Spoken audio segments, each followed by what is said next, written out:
This situation quickly became ugly, and then Brittney Griner appeared out of nowhere. What happened? Did he shoot without a shirt on? I thought I saw him shooting at his pool. Yes, you heard correctly. Brittney Griner was caught on camera calling Caitlin Clark a trash white girl. Now, the WNBA is in disarray, but this isn't just about one player losing their temper. What Griner said and the league is doing about it exposes what actually happened on that court. Why has this one incident escalated an already intense feud between Caitlin Clark and some of the WNBA's biggest stars? And most importantly, why does it seem like no one is defending the league's biggest rising star? Stay tuned, because you'll understand why. A double standard that could destroy women's basketball fans are demanding answers. Media outlets are blowing up. And the league's silence is making things worse. Fans claim that this is the biggest scandal in WNBA history.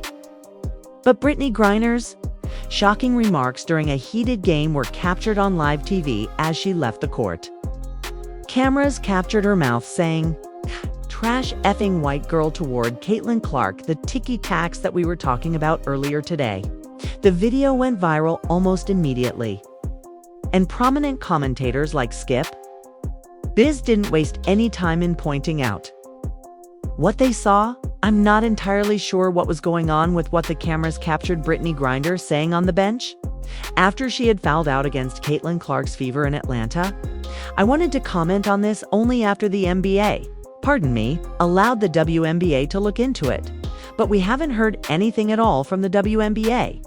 And Brittney Griner hasn't said anything, which I think is important if a white person, a white player, saying fucking a black girl on the bench out of rage and being caught on camera would have been a career-ending move, according to Skip, who warned on national television. However, this is where things took a darker turn. The WNBA did nothing, no fine, no suspension, no official statement, silence, this.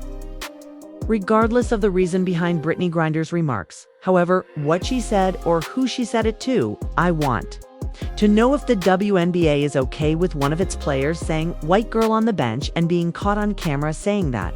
Obviously, fans were outraged despite the league's very public No Space for Hate campaign that was launched earlier this year. The double standard was obvious. If Clark had used that kind of racially charged language, the consequences would have been swift and severe, but there was no accountability when Brittney Griner used that slur on national television. Let's not pretend that this was a one-off incident. It's playing a game, and this is what Brittney Griner calls it. I wasn't going to comment on any of this until it happened. Watch what she says. The internet has responded to this. Here's Brittney Griner playing against the Indiana Fever. And look what she's saying. Go ahead. Rob, the ticks that we were discussing earlier today are pretty as a result. The entire market reacts to this. Let's be honest, Brittney Clark has been the target of bullying since day one. She has been shoved, elbowed, and ridiculed, not for dirty play, but just for being great and white. We've all seen the videos of hard elbowing opponents on screens and slamming into her during inbound passes. She has also been subjected to constant maid-ease bullying on the court, while maintaining her composure and setting rookie records. Remembered Angel Reese, who, following a previous altercation with Clark posted an image online ridiculing Clark as a white girl fleeing the fade with explicit references to violence. I saw that the post was from Angel or what I believed to be Angel or whatever I was told was Angel about the white girl not wanting any of the fade, or something similar, and I assumed it had to be an error. Someone asked me about it, and I replied, no. Surely to God she would not have even been Angel The fact that I'm actually beginning to look into this makes me think, God, not only is this real, but you have media members who actually try to hold the WNBA, like to some kind of responsibility. They're talking about there's no room for hate, this and that and the other one. And you have a player who is openly calling for violence against far and wide away your most popular player. No action was taken. Other players shoved Clark after. Plays struck her in the face and even celebrated it. It hurts Clark, but despite everything, Caitlin Clark never lashes out, elbows back, or retaliates. Instead, she just plays her game and keeps breaking records. That's what makes this most recent incident so damning.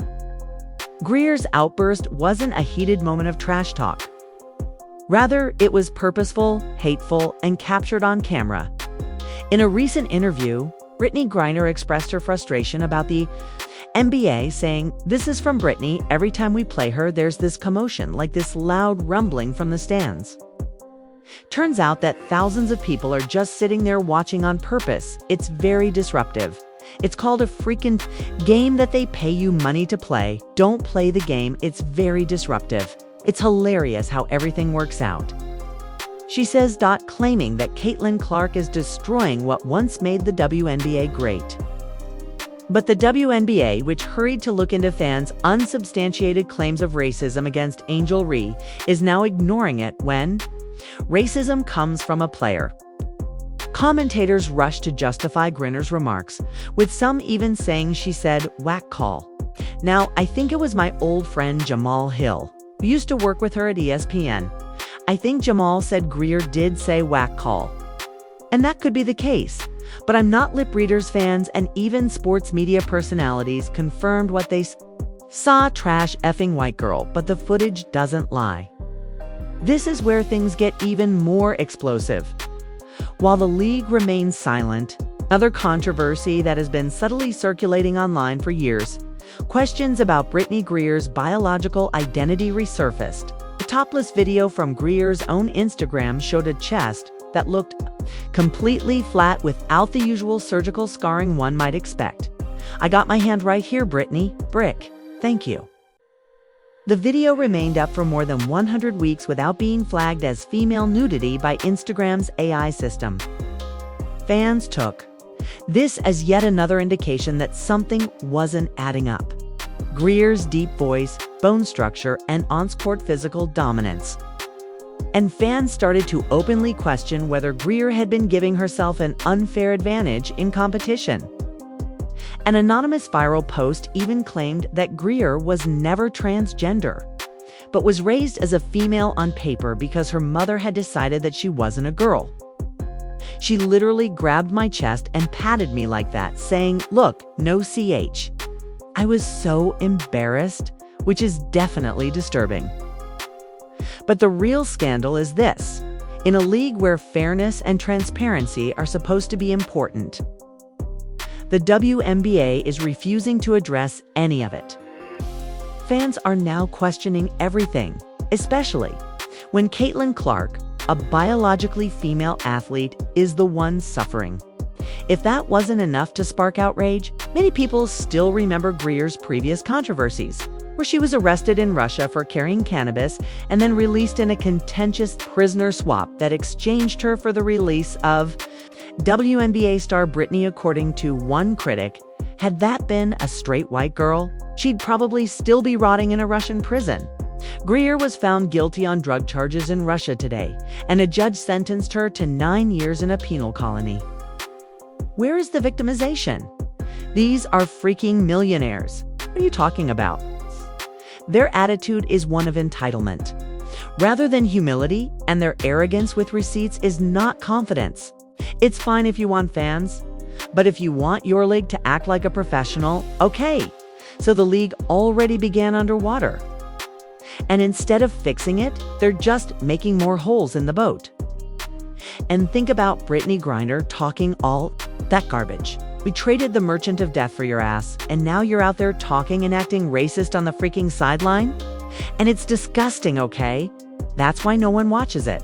But it will still be watched. Fans and the media witness Caitlin Clark, the rookie who has been saving the WNBA's viewership, being bullied, targeted, and now racially insulted without protection. The WNBA leadership's silence is deafening, and neutral fans who watched Clark get abused are now witnessing it without any repercussions for the players involved. The hypocrisy couldn't be more obvious, If a white player said effing black girl skip bis, warned again, it would be a career ender. So why is it acceptable? The WNBA is currently at a crossroads as Brittney Griner's remarks have sparked a firestorm of controversy. Caitlin Clark's fans are incensed, neutral viewers are stunned, and the league's credibility will continue to erode until it addresses this blatant double standard. Racially target Caitlin Clark, but a complete scandal if the opposite happened. That's the question burning through every fan forum and media outlet right now. Simply put, Caitlin Clark has done nothing but improve women's basketball. She has broken viewership records, attracted millions of new fans, and is the WNBA's face. However, the players who are physically, verbally, and racially attacking her are being shielded by the very league she is helping to save. Let's be clear that this is no longer just trash talk. It's about fairness, integrity, whether or not biological women will still be able to compete on an equal basis in women's sports. Because if the WNBA doesn't shield its biggest star from this kind of abuse, what message does that send to all young girls watching? What message does it send to all female athletes who aspire to play at the highest level? The truth is that fans won't remain silent any longer, okay? The video is out, the words are clear, the hypocrisy is evident. And the league's attempt to hide it under the WNBA has a serious credibility issue on its hands if Brittney Griner can call Caitlin Clark a trash white girl on live TV with no repercussions, while Clark continues to be the epitome of professionalism. Fans are already casting their votes with their money and their voices. So the league must decide to enforce its own standards or risk losing the trust of the very audience it claims to serve. If you support Caitlin Clark and you believe in justice, integrity, and will be here, keeping the spotlight on every step of this story. And I believe Caitlin Clark has done that even in her first year in terms of being able to be that floor general. Don't remain silent in women's sports. Hit the like button, subscribe, and leave a comment below to let the world know exactly what's happening. Because the only way this double standard ends is if the fans demand it incredibly improved. And I believe that although Caitlin can shoot from the logo, she improves her team. Candace Parker just said what all of Caitlin Clark's supporters have been saying all season, and it silenced Caitlin's detractors on national television. But what exactly did Candace say on ESPN? And why has this one interview sparked outrage and forced the WNBA to face its biggest controversy? Stay tuned, because this was the truth bomb no one was prepared to hear, though it should have been a time for celebration. Caitlin Clark's ascent in the WNBA has revealed a profoundly uncomfortable truth about the league, a wave of jealousy, bitterness, and targeted hate that has overshadowed her incredible impact. It's not just whispers behind the scenes anymore. From players and media figures to leadership at the very top of the WNBA, a toxic resistance has taken hold. Hello, I'm Caitlin Clark, guard for the Indiana Fever. And I'm Caitlin Clark. Numbers speak for themselves. Caitlin Clark is driving the league's biggest growth in history, setting records for attendance, selling out arenas, grabbing merchandise off the shelves, and generating an estimated $1 billion in revenue this year alone. However, rather than celebrating this success, the league appears intent on denying it, and worse. They've allowed a dangerous narrative to get out of hand. The signs were there from day one following Clark's incredible season opener against the Chicago Sky, a game that drew an incredible 2.7 million viewers, making it the most-watched WNBA regular season game in 25 years. Clark connects, dishing Smith hitting from three, and the league leads in fast break points. Boston rejects it. What the league did was launch an investigation into the fans for alleged hate speech, which, as the video shows, was based only on internet rumors. As Clark continued to dominate on the court, online hate campaigns intensified, spreading disgusting conspiracy theories, including one that accused her of using her assistant coach's baby as a prop. At the same time, real threats were made against Clark and her teammates. Messages with bullseyes drawn on players' faces, warnings of violence, and more. The headlines celebrating Clark's historic debut were hijacked. And the story suddenly shifted from basketball to controversy. The tension finally broke out because, when Candace Parker spoke out on ESPN, she exposed the entire system that had allowed this toxic culture to fester. Not just Caitlin Clark. When Candace Parker sat down on ESPN's First Take, no one anticipated the conversation to blow up the way it did. The WNBA was completely silent, made no statement, condemned, or offered any support for a league that consistently touts its values of inclusion and safety. My job was to leave the game better than I came into it. You think Cheryl Miller is resentful? That I had a league to play and number. I'm doing the same for Caitlin Clark and all the women in the WNBA. Candace's response was clear, powerful, and impossible to ignore. What transpired was a masterclass in leadership and a devastating blow to Caitlin Clark's critics. It began with a simple question. Was there resentment building in the WNBA over Clark's success? Who's contributed significantly to the WNBA's popularity? I'll stop there and move on to a more specific question, which is this. When we look at the WNBA, whether we've speculated about resentment or something else, it all boils down to the fact that there were a lot of women doing amazing work for the WNBA and basketball, and you just get the impression that people weren't appreciating what they had done. And what their combined contribution was to bring the WNBA to where it is now and where it is clearly headed. Can you talk about the general frustration that some people may have been experiencing, and whether you believe it is being resolved as you all prosper and continue to promote and uplift this league? It's crazy to me because I get asked a lot if I'm resentful of the WNBA's current state. My job was to leave the game in a better state than when I entered. With those words, Parker broke the jealousy narrative. There were no excuses or spin, just the fact that great leagues are built on uplifting the next generation. Candace also called out the toxic, racist narratives. Cheryl Miller is upset with me because I had a league to play in, but she's being the mentor that she is, supporting and loving Juju Watkins and sitting courtside cheering on him. I'm doing the same for Caitlin Clark and all the women in the WBA. The key is to keep the conversation about Clark focused on basketball. By doing so, we can effectively expand the game and directly challenge those who prioritize culture wars over on-court skill. I believe that rivalry is crucial, and I think that conversation is crucial. I watched when Kevin Durant returned to play Russell Westbrook, and everyone was watching. But I want to keep it within the game's parameters. In an earlier interview, Lisa Leslie, a Hall of Famer and one of the WNBA's most respected voices, echoed Parker's message. We cannot deny what Caitlin Clark has done for the game. What's most important now is that everyone has a Twitter finger. Everyone can reach the WNBA and make comments. But really, the key is let's keep it about basketball. That's my thing. And when we do that, then we're able to really grow the game and what it represents. Women's game, she's had a huge impact.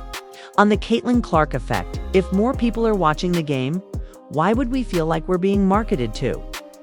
We can't ignore what Caitlin Clark has done for the women's game, and I won't pretend it's something we don't see. Yes, she's had a huge impact on the game called the Caitlin Lynn Clark effect.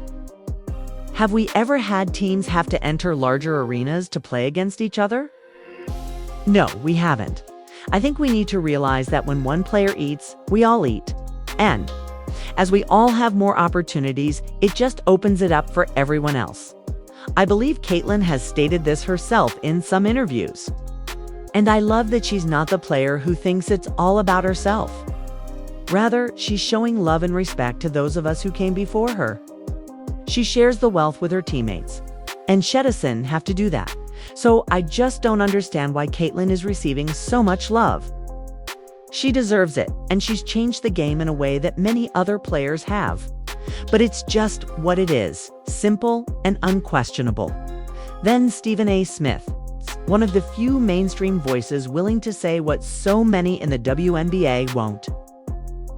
addressed players who were upset about Clark's TV exposure, and made the ideal analogy that Michael Jordan hadn't yet winning titles.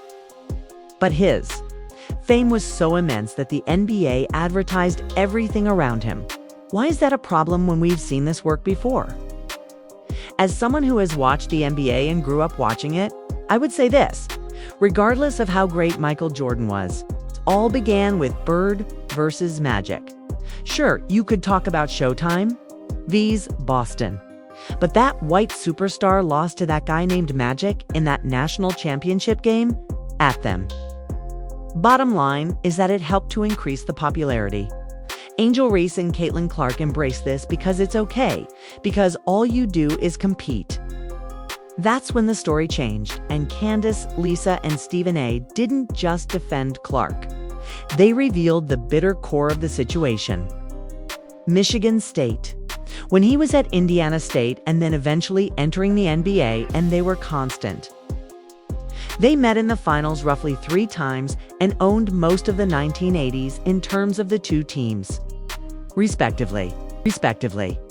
The haters' arguments were dismantled live on national television. And I said this as well: that's a flag or foul, that's not a FL. Okay, Angel's foul right here. That wasn't a no, Angel, that's more Howard in the back. She did push it. They call. Caitlin, who seems to be pointing out that call before you got to look at the different angle. The first foul, I said, no, it wasn't. It's a but. Here's my thing. If Angel or anyone else had committed the exact same kind of foul to Caitlin Clark, the storyline would have been different.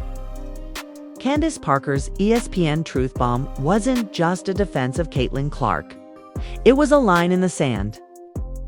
She was a top WNBA legend with the credibility to speak out without fear, calling out the league's toxic undercurrent of jealousy, race baiting, and media spin for what it is. Parker sent a clear message to the WNBA. Either embrace this moment and Caitlin Clark's impact, or risk destroying it. The league must now decide whether to continue, allowing bitterness to dominate the conversation, or follow the example of legends like Parker. Parkers.com/logical interview exposed the haters, silenced the whispers of resentment, rejected the excuses, and shattered the racial narratives, as Candace Parker so eloquently stated. Let's keep it about basketball. That's the only path forward. If you stand with Caitlin Clark and believe it's time for the WNBA to embrace her impact, hit that like. Parker and Leslie should support the players who are advancing the game, because this isn't just about Caitlin Clark anymore. It's about the WNBA's future, a future that depends on welcoming new fans, celebrating stars, and keeping the focus where it belongs. Basketball.click. Sign up for more and share. Did Candace Parker leave a remark for us? Simply drop the truth. Bomb on the league. Required to know that we will be observing.